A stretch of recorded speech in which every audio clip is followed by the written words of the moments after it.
Welcome to Pragim Technologies. I am Venkat. This is part 90 of ASP.NET video series.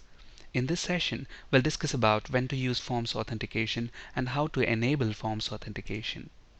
Anonymous authentication is fine for websites that contain public information that everyone can see. We discussed about anonymous authentication in parts 85 and 86. Windows authentication is best suited for intranet web applications where users are part of a Windows-based domain network. We discussed about Windows authentication in parts 87, 88 and 89 of this video series. If you haven't watched these videos, I would strongly encourage you to do so before continuing with this session. In this session, we're going to discuss about Forms authentication. So obviously the first question is when to use Forms authentication. Forms authentication is best suited for internet web applications. So obvious advantage of using Forms authentication is that users doesn't have to be a member of any domain-based network to access the application. For example, look at the applications like Gmail, Amazon and Facebook. We are not part of their domain-based network, but I'm still able to access their application using Forms authentication. Let's see how to enable Forms authentication for an ASP.NET web application. So let's flip to Visual Studio. I have a very simple ASP.NET web application here, and if you look at this web application, it has got this login page, login.aspx, and it's only the HTML, very simple HTML.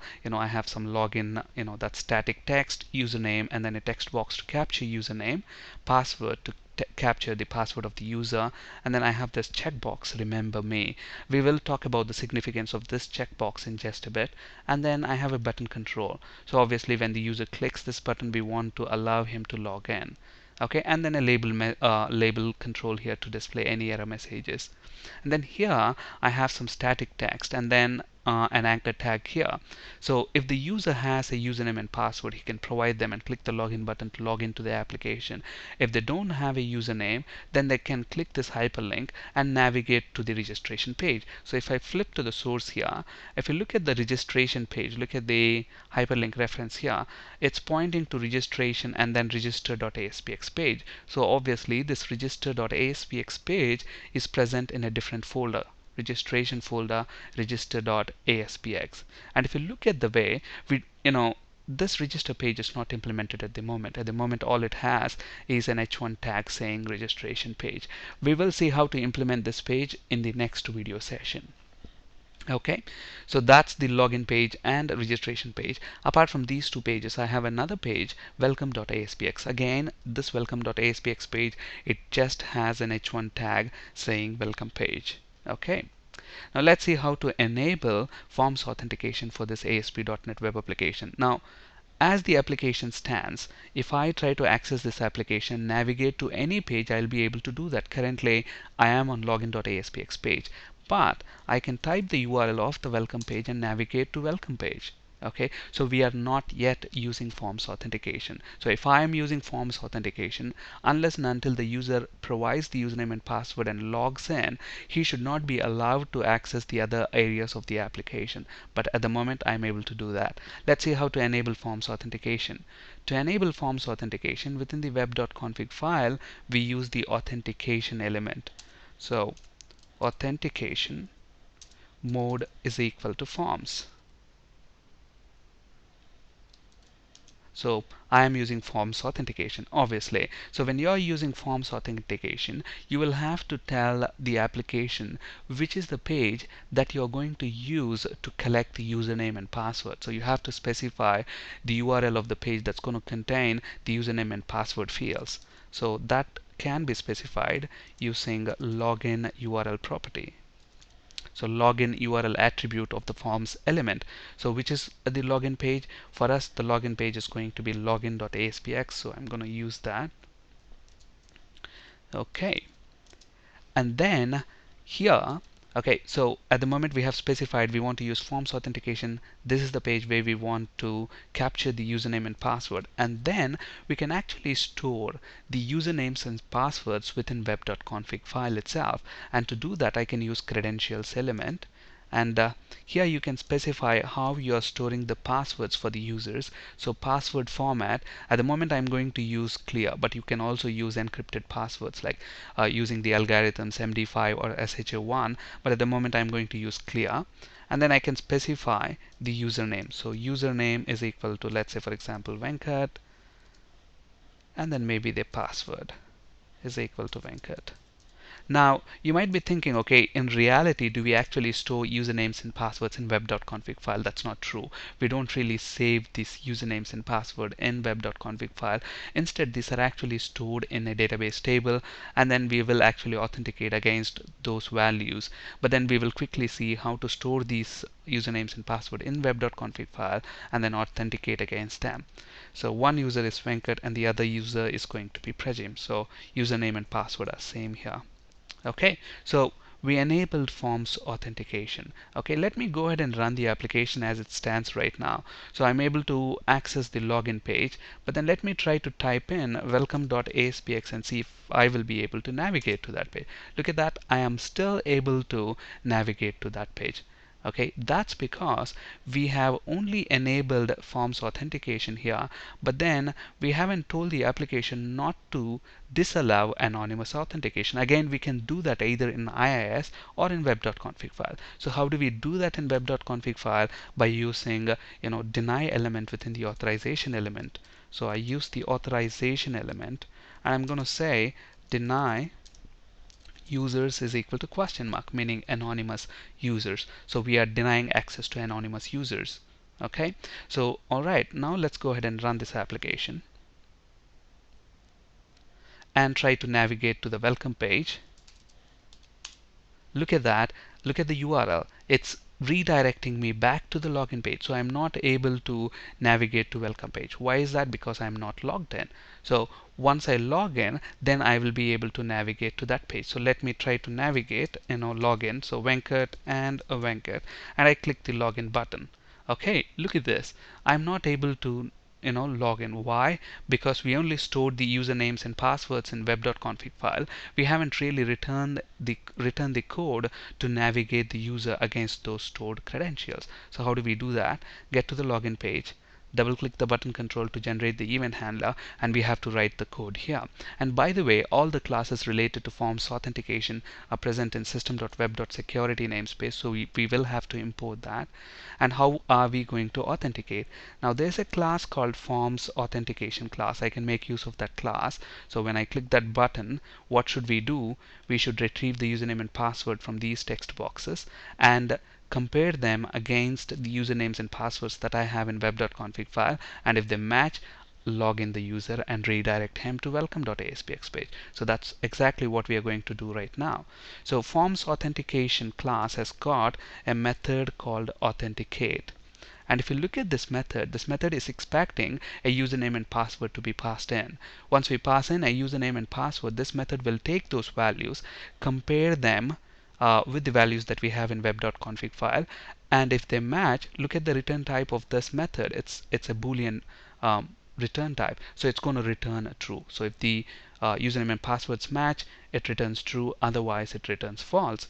So where is the username present? TXT username, that's the ID of the text box, and the password is present in TXT password. So that's the password.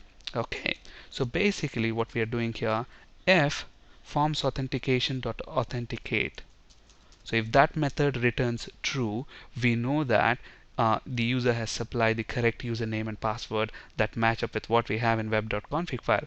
Otherwise, else what we want to do, we have a label control on the login page, just like how we have the text box to capture username and password. So here are the text box to capture the username and password. Similarly, I have a label control which will display any error messages, login error messages. Okay, so that's this label. So if the username and password doesn't match, then what we want to do, lbl message.text is equal to, we want to display a message stating so invalid username and or password. Now, one thing to keep in mind as far as security is concerned, when validation, when login fails, do not tell him which is right and which is wrong. Some applications today also show that, username is correct but password is incorrect. Don't ever give the details of that, because if the hacker knows, okay, the username is right, it's only the password I'm guessing wrong, he can use dictionary attack to crack the password. That's why, as far as security is concerned, only give the minimum amount of details that are required to the end user. Okay, so I'm here saying invalid username and a password. It could be any of them that is invalid. Okay, so on the other hand, if it's a valid username and password, then what we want to do, we want to redirect the user from the login page. And how do we do that? The Forms Authentication class itself has got a method called redirect from login page. And if you look at the parameters that it is expecting, it's expecting a username parameter and then another parameter, create persistent cookie of type boolean. Okay, so what is this redirect from login page method going to do? So it's going to redirect the user to to any of the pages within your application, and then before that it will actually create an authentication cookie. So to create the authentication cookie, it requires the username of the user. Okay, so where is the username present? It is present in txt username. So let's retrieve that, and then there is another parameter here, bool create persistent cookie. So the cookie that this method is going to create, do you want that to be persistent on the client computer? Meaning, even if we close the browser, do we want that cookie to be present on the client computer? If that's the case, specify true, otherwise specify false. So if you specify false, as soon as you close the browser, the cookie will be deleted. Okay, so for at the moment, let's say it's false. Okay, so that's it. So we authenticate the user and we redirect the user. So let me go ahead and run this now as it stands. So I am on the login page.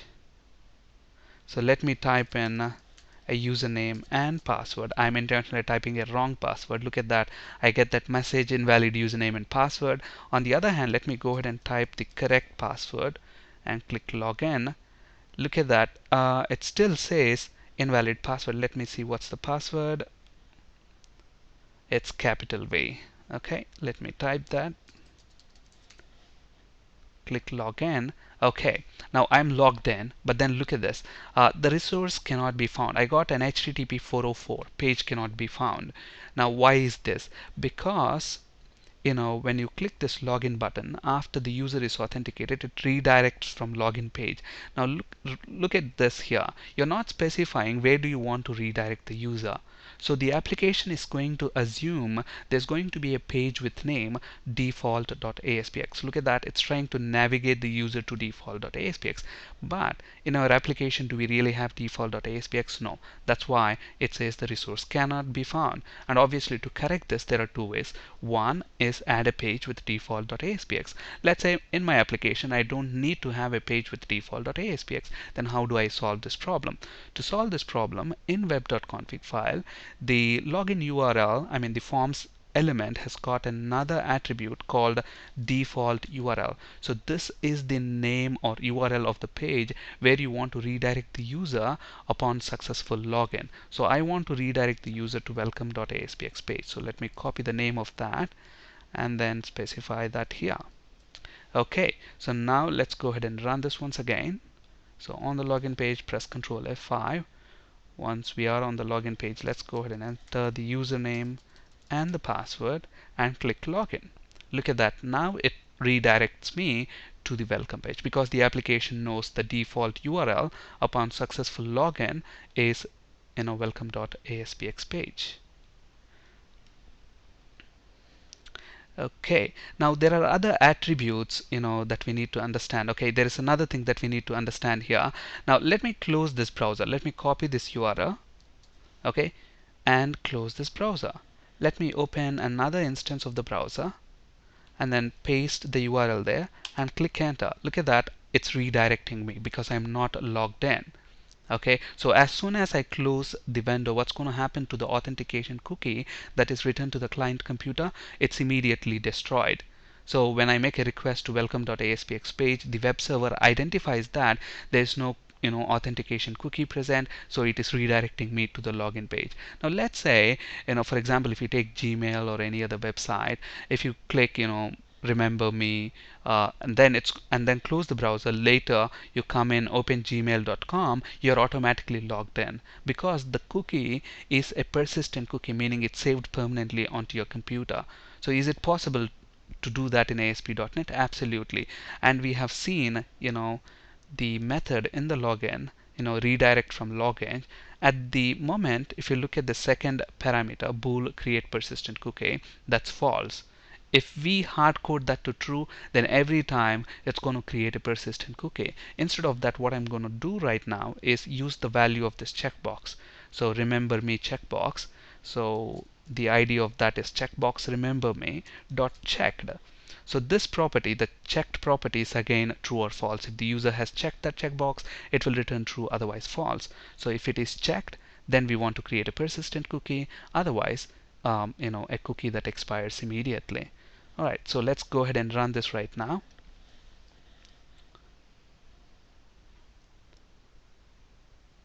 So let me enter the username and password. And look at this, I'm going to select this, remember me, login. Okay, I am logged in right now. Let me copy the URL, close the browser. So even after closing the browser, the cookie is going to be present on my computer.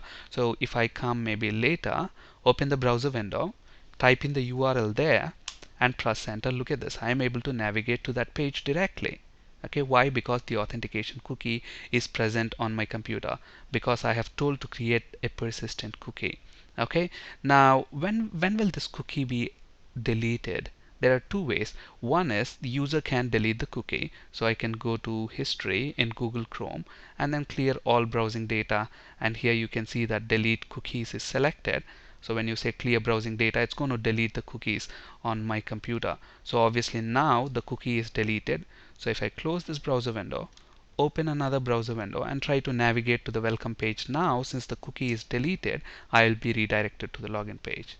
Okay, so if the user doesn't delete the cookie, then is the cookie going to be present on the client computer indefinitely? No. Again, we have control on how long it's going to remain on the client computer. So where do I specify that? Again in web.config file.